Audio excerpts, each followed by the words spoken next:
My dad's volcanic rage at my wedding 12 years ago today. Michael McLean, brassballsvideos.com. I'm an ex-minor pro hockey coach, ex-junior championship hockey coach, turned 8-figure entrepreneur. You can download a copy of my brand new book. The link is right below, brassballsvideos.com. 5 ways to unfuck your life in the next 30 days. You can download it for free. There's nothing to buy. You can share it with friends, family, managers, co-workers, adult children. The link is below for the free download. I'll leave it up for another couple of days. So my wedding, my 12th wedding anniversary, my wife reminded me the other day, thank goodness, I was married to my best friend, Krista, my wife Krista, 12 years ago. We have an 11-year-old daughter, Emery, and we were married in beautiful Dominican Republic 12 years ago with all our friends and family. They all flew in. We spent the week at a beautiful 5-star resort, beautiful sands, lots of relaxation, lots of fun. We got married midway through the week on the beach, and it was one of the most magical, badass days of our lives.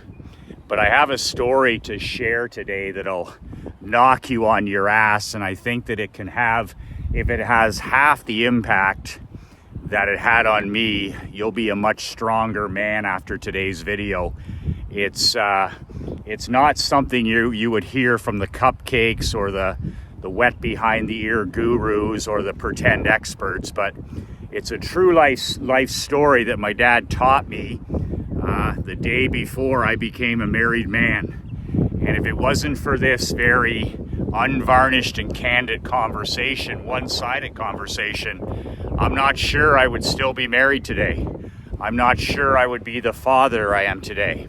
So I wanted to share this story with you on my morning walk here out by the track and the football field. So we were enjoying our week in Dominican Republic 12 years ago, and I was sitting down by the beach, and my dad, every day my dad and I would go for a 4-mile walk on the beach every morning. 2 miles to the pier and 2 miles back. That's always been one of my secrets. When I walk somewhere, I always walk as far as I can that way, half an hour, 35 minutes. Then I have no choice but to walk back. I gotta get home. I'm not gonna take a taxi or an Uber.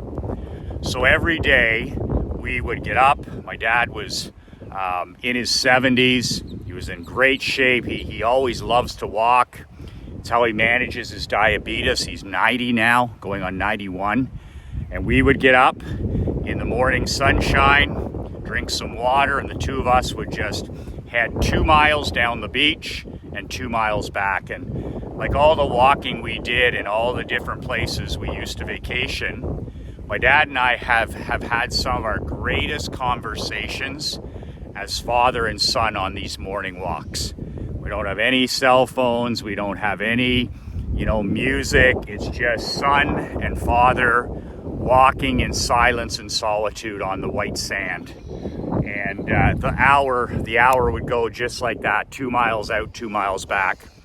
So we're walking along, and my dad, this is the day before the wedding, and my dad said, we're talking, we're having a good chat, and things are pretty light, and my dad's cracking a few jokes. He's not a guy that gets upset easily at all. You rarely would ever see my dad lose his temper, almost never. Very mentally tough, very calm and poised and professional.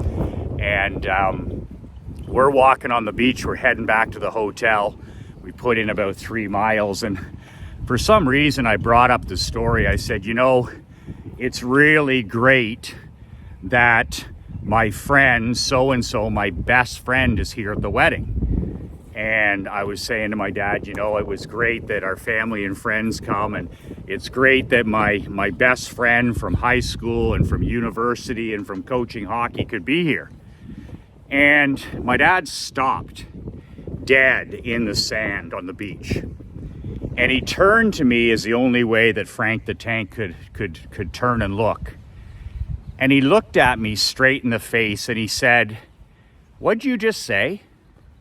And I said, "Well, it's great that my best friend so-and-so can be here.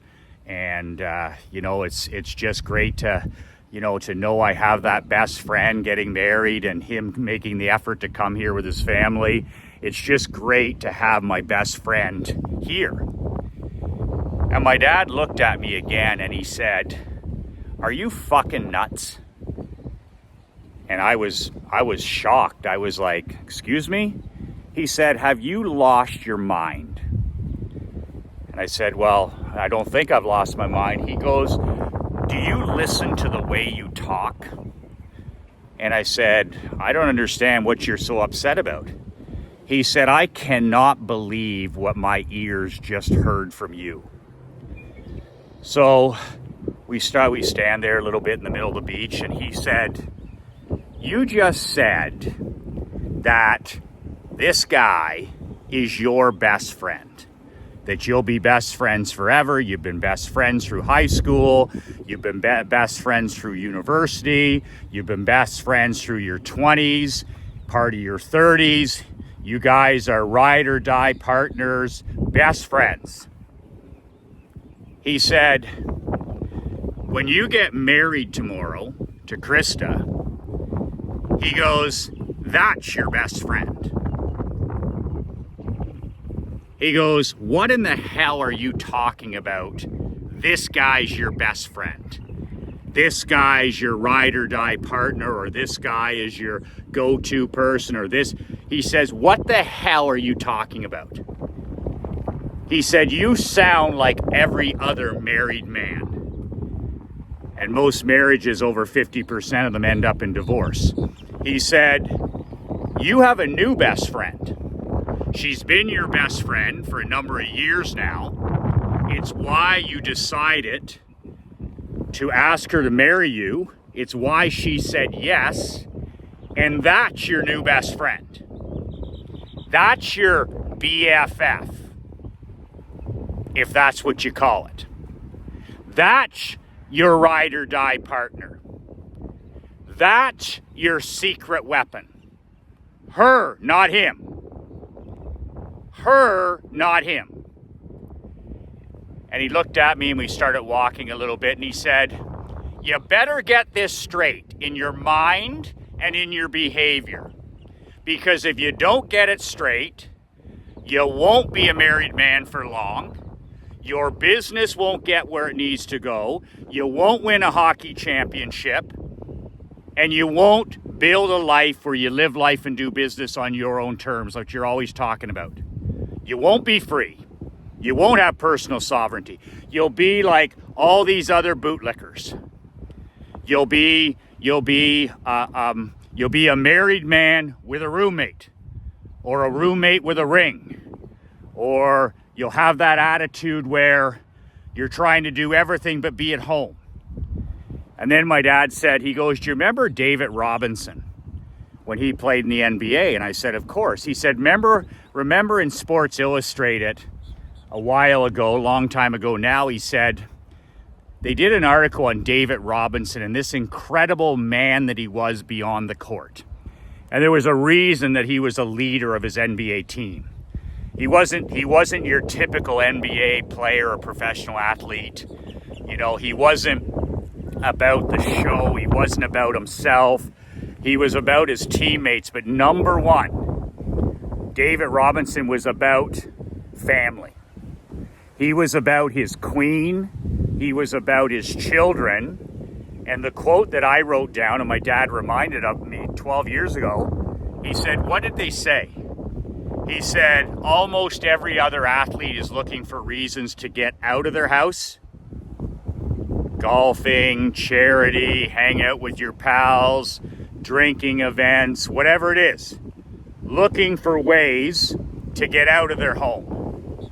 He says, as a busy pro athlete, I'm always looking for ways to get back in my home.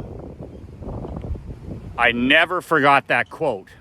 I had forgotten it a little bit because my dad had to remind me.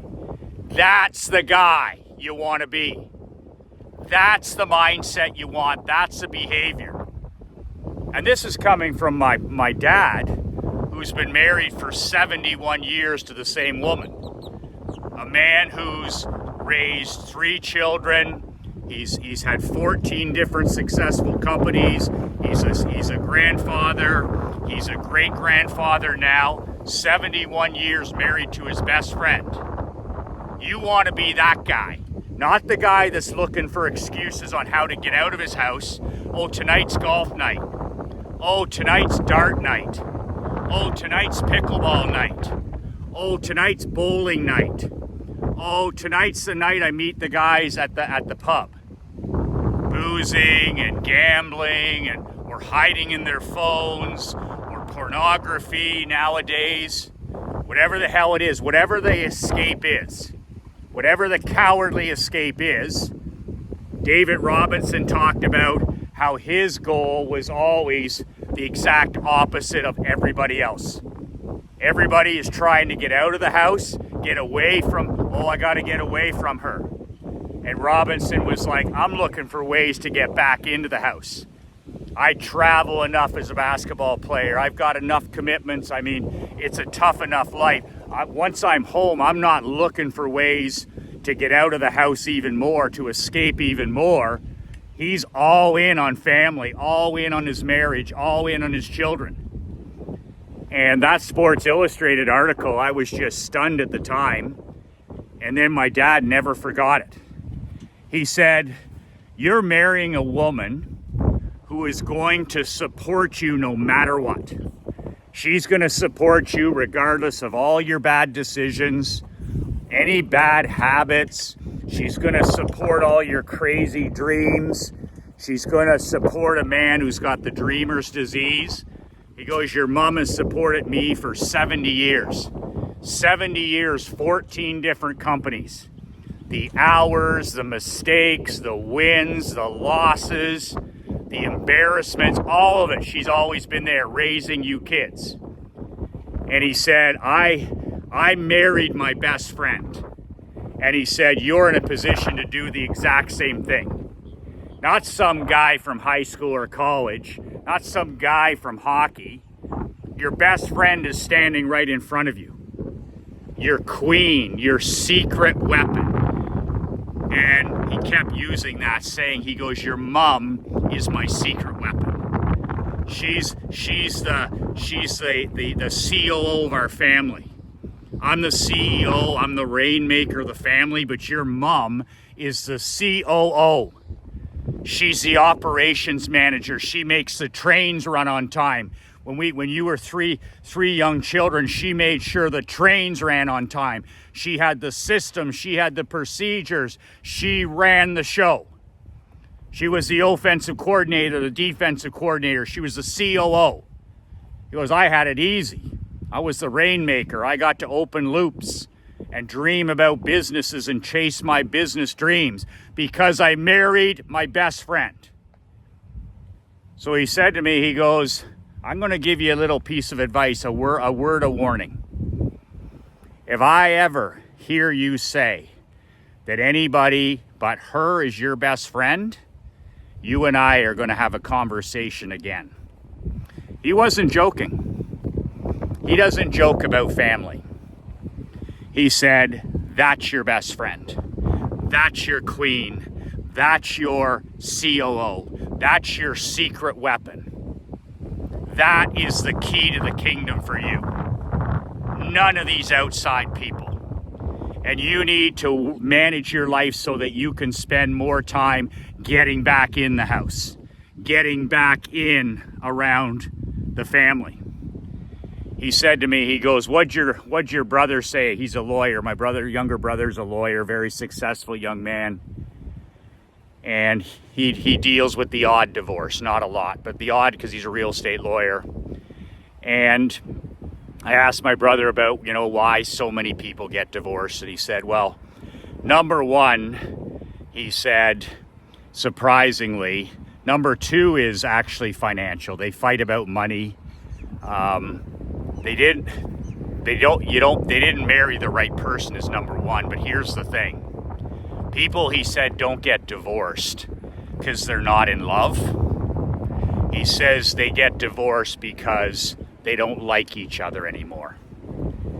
And that, again, was something that just rocked me. Most divorces are because husband and wife don't like each other anymore. They don't spend time, they don't date, they don't talk, they don't share. It's not about being in love. Most couples are in love, and these $1 million divorces that destroy the family, destroy the children, that destroy society, it's because they don't like each other anymore. They can't stand to be around each other anymore. And that's because they haven't worked on the relationship. They thought it would just be automatic or simple. So my dad gave me that warning. He said, don't you two even think about having children until you get this straight in your head.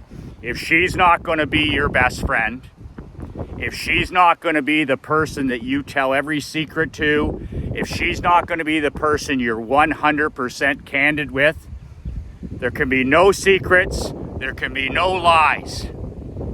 There can be, no matter what, for better or worse, all the way or no way, all in or all out. But he said, don't you even fucking think of bringing children into this world if you're not 200% committed to being her best friend. And what does that mean? That means you share everything. Your fears, your doubts, your dreams, your vulnerabilities. You tell her things you don't want to share. No secrets, no lies. Period. No secrets, no lies. Clear is kind, unclear is clear is kind, unclear is unkind. That's your queen. That's your ride or die partner for better or worse. And my dad was like, he said, you've been together for a handful of years before you got married here. He goes, who the fuck are you kidding? She knows all your good points and especially your bad points. Who do you think you're fooling if you're not candid and honest with her? She knows that you're hiding something, or she knows you're not telling the truth, or she knows what you're afraid of, or she knows what you're weak at. So why don't you just cut to the chase? No lies, no secrets, best friends, ride or die partners, and build a kingdom together. Build a family empire together. By this time, we were back at the hotel and there was nothing else to say. Don't get married unless you're going all in, all the way, burning the ships. A new mentality, a new maturity. This is my best friend. This is my ride or die partner. This is the person I'm going to date the rest of my life. This is the person I'm going to surprise. This is the person I'm going to make proud. This is the person that I'm going to frustrate. This is the person I'm sometimes going to disappoint. But it's not the person that I'm going to keep secrets from. It's not the person that I'm going to lie to. It's not the person that I'm going to be disloyal or dishonest. And I'm going to work my ass off to build a business where I can keep getting back into the home. Not out of the home, back into the home. That's why I don't do professional speaking. That's why I don't do consulting, away from home, any of that stuff. My entire business is now built around the two most important people in my world. My wife, Krista, and my daughter, Emery. I spend all my time, day after day, with those two people, the most important people in my life, T-I-M-E. How do you spell time? How do you spell love? T-I-M-E. How do you spell love? T-I-M-E. My dad reminded me of one more thing before we headed in the hotel. He said, when it comes to children, he says, don't even think about it until you think about what we just discussed. He said, I'm going to tell you something. He says, we've raised 3 children, been married for 71 years. He says, if the parents are okay, the kids will be okay. You need to make a decision. She needs to make a decision. Best friends, all in, all the way, king and queen, ride and die, for better or for worse, for rich or for poor, all that other stuff. It means something. But if you and her find a way to be okay, to be better than okay, to be great together, to be a team, the kids will be okay. If the parents are okay, the kids are okay. I got nothing more for you today than that. The most important decision your children, your grandchildren will ever make, you already know.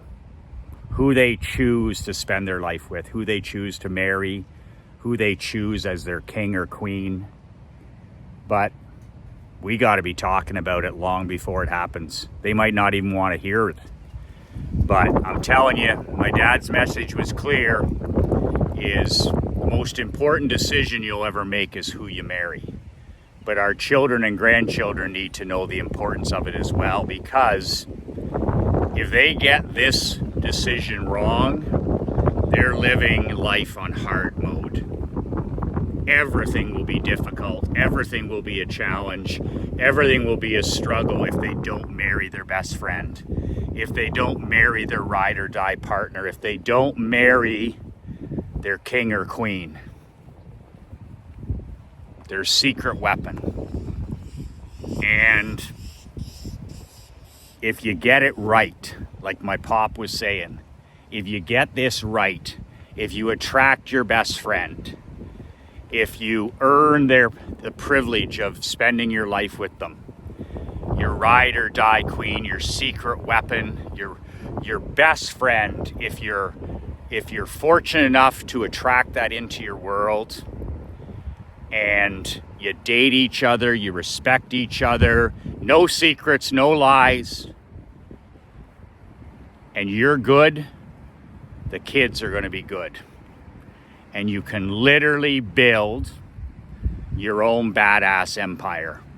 You can literally build your own whatever you want, your own personal badass family empire.